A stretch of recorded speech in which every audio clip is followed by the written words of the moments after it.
O momento mais surpreendente em todas essas histórias é, sem dúvida, a percepção de quão diversas e audaciosas foram as tentativas humanas de compreender o divino. A ideia gnóstica de que o Criador do nosso mundo poderia ser maligno, ou no mínimo, um Deus cego, imperfeito, é um verdadeiro ponto de virada.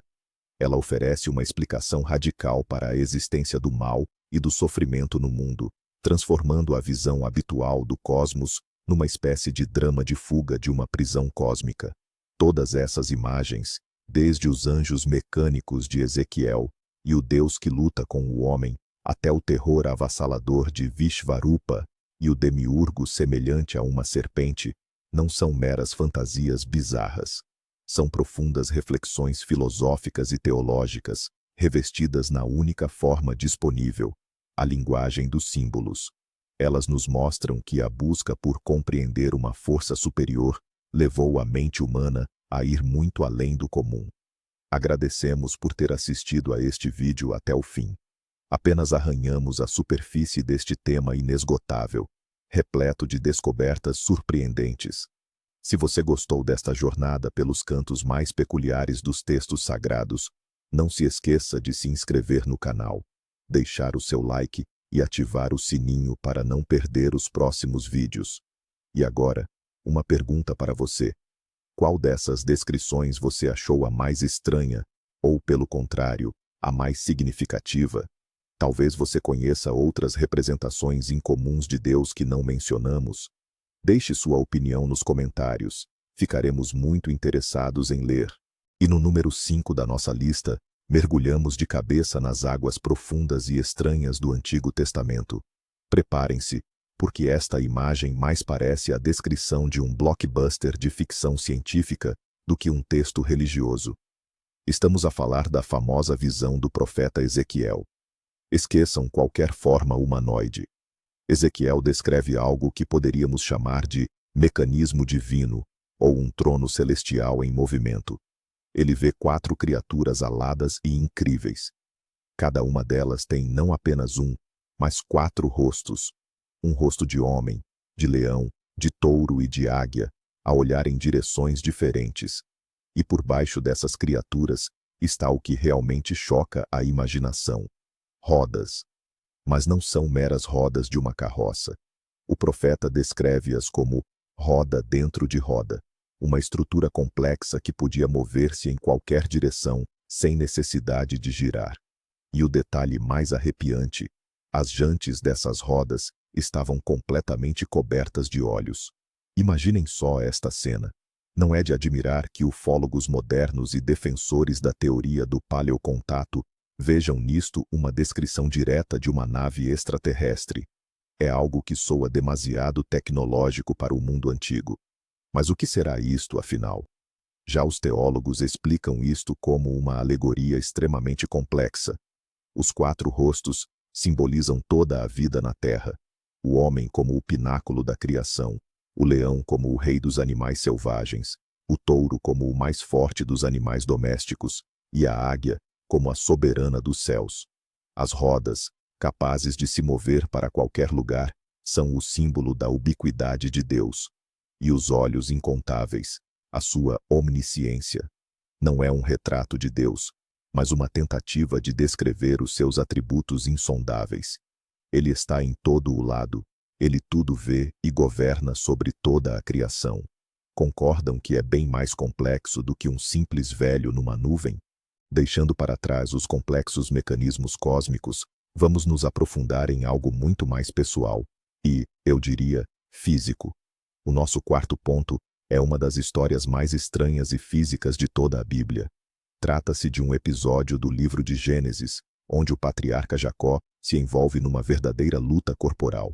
E, pasmem, não com qualquer um, mas com o próprio Deus. Imaginem a cena. Noite alta. Jacó está sozinho à beira do rio. De repente, um misterioso desconhecido surge e o ataca. Começa uma luta. Não uma luta de palavras ou espiritual, mas uma verdadeira e intensa batalha física que se estende até o amanhecer. O mais surpreendente nesta história é que o misterioso adversário não consegue vencer Jacó. um homem mortal, se mantém de igual para igual com um ser divino. No final, o desconhecido toca na coxa de Jacó e o fere, mas nem isso põe fim ao confronto. Ao amanhecer, o desconhecido pede para ser solto, mas Jacó, já percebendo com quem estava lidando, declara: "Não te soltarei enquanto não me abençoares." Em resposta, ele recebe um novo nome, Israel, que se traduz literalmente como aquele que luta com Deus. Essa imagem de um Deus com quem se pode lutar, questionar e até mesmo exigir uma bênção à força é algo extraordinário. Ela quebra completamente o estereótipo de um Criador distante e inatingível. Aqui, Deus se apresenta como uma força com a qual é possível e necessário interagir diretamente, mesmo através do conflito e da luta. Em terceiro lugar na nossa lista, temos uma imagem que questiona a própria possibilidade de ver Deus. Se Jacó pôde lutar com ele, Moisés, por sua vez, queria mais. Ele queria vê-lo. E a resposta que recebeu deu origem a uma das imagens mais enigmáticas nos textos sagrados. Assim, o profeta Moisés está no Monte Sinai, em comunicação direta com Deus. E ele se atreve a fazer um pedido incrivelmente ousado.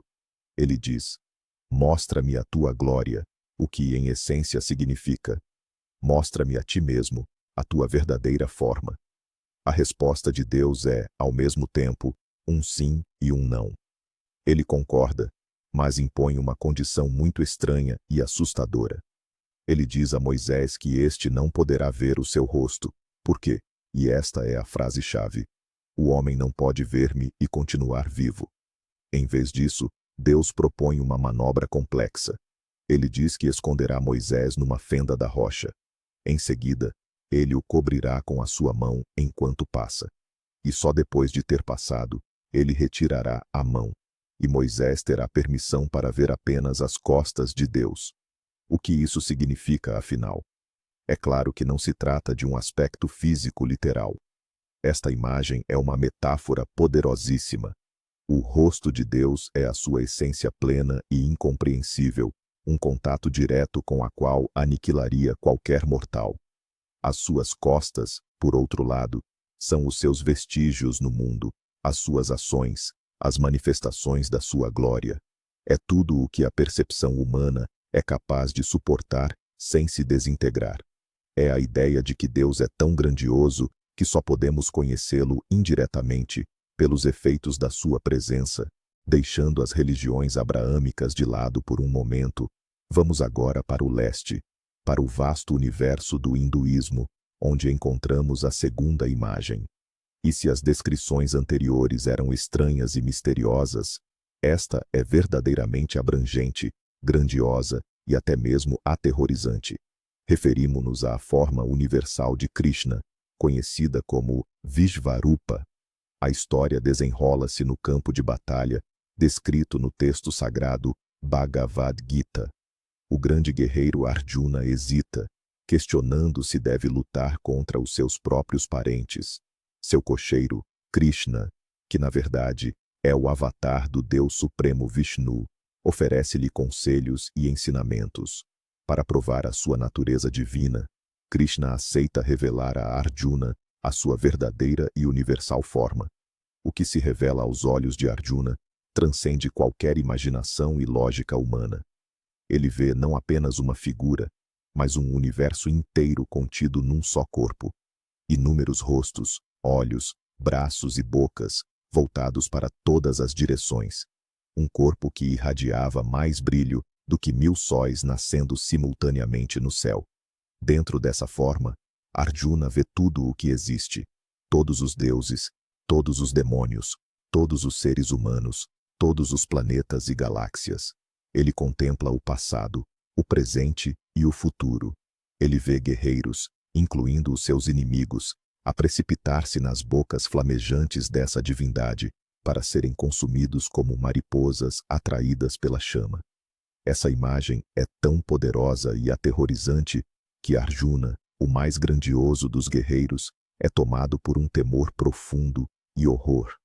Ele implora a Krishna que oculte essa visão, e retorne à sua forma familiar, de aparência humana. A Vishvarupa não é apenas uma descrição de uma aparência, é a demonstração da totalidade absoluta, incompreensível e, por vezes, até assustadora de Deus, que é tanto o Criador quanto o destruidor de tudo o que existe. E chegamos finalmente ao nosso primeiro lugar. A mais radical e talvez a mais chocante concepção de Deus de todas as que exploramos hoje. E se o Criador do nosso mundo não for um ser todo bondoso e sábio, mas sim um erro, uma entidade imperfeita, ignorante e até mesmo maligna? Bem-vindos ao mundo do gnosticismo e do seu principal antagonista, o demiurgo. O gnosticismo foi uma corrente mística primitiva dentro do cristianismo, considerada herética. Os gnósticos acreditavam na existência de um Deus verdadeiro, incognoscível e perfeito, que residia num mundo espiritual de luz. Mas o nosso mundo material, com todos os seus sofrimentos, doenças e morte, não foi criado por essa divindade. Segundo a sua doutrina, o nosso mundo foi criado por uma divindade inferior, de nome Yaldabaoth, ou Demiurgo.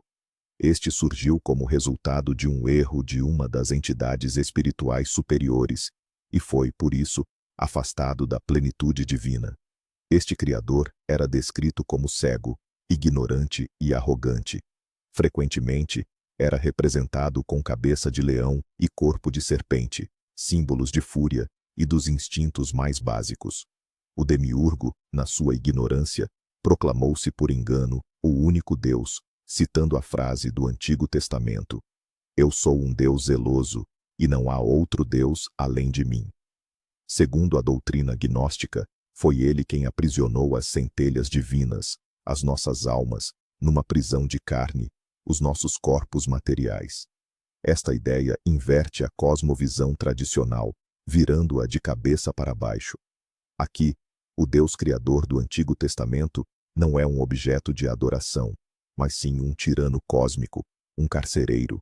E o grande objetivo da vida humana não é servi-lo, mas, através do conhecimento secreto, a gnose, despertar, reconhecer a sua verdadeira natureza espiritual e libertar-se da sua prisão material, para regressar ao lar, ao mundo do verdadeiro Deus. Esta é, sem dúvida, a descrição mais estranha e subversiva de uma divindade em toda a história. O que talvez mais impressione em todas essas histórias é a percepção de quão diversas e ousadas foram as tentativas humanas de compreender o divino.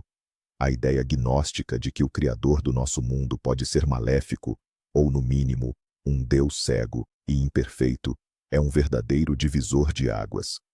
Ela oferece uma explicação radical para a existência do mal e do sofrimento no mundo, transformando a nossa percepção habitual do universo numa trama de fuga de uma prisão cósmica.